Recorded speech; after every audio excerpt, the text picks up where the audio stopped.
Om Swastiastu. Hi everyone.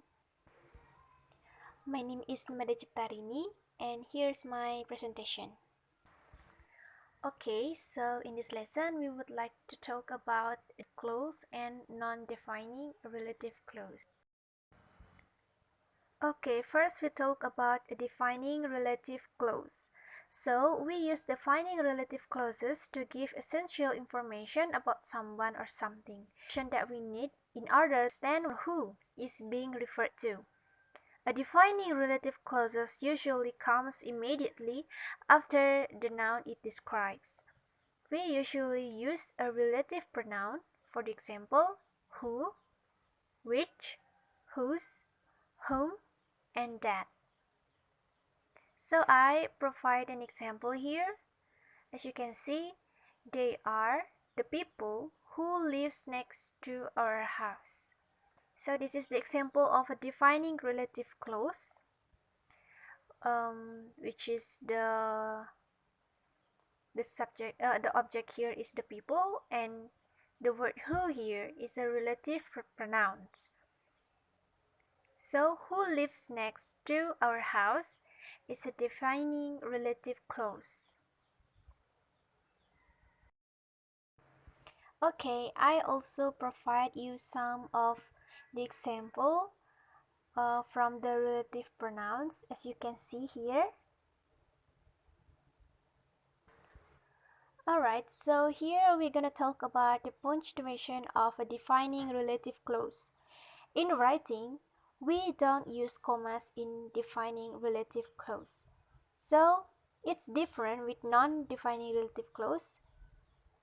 In the writing, especially for defining relative clause, we don't use comma in the sentence.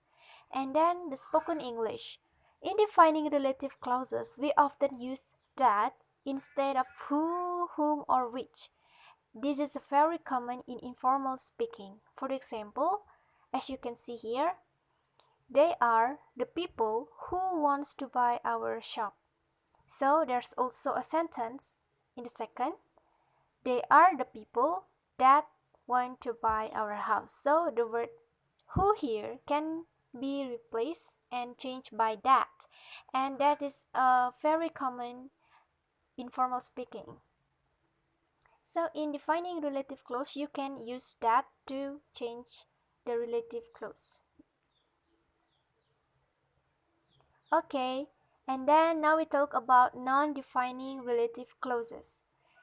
We use non-defining relative clauses to give extra information about the person or thing.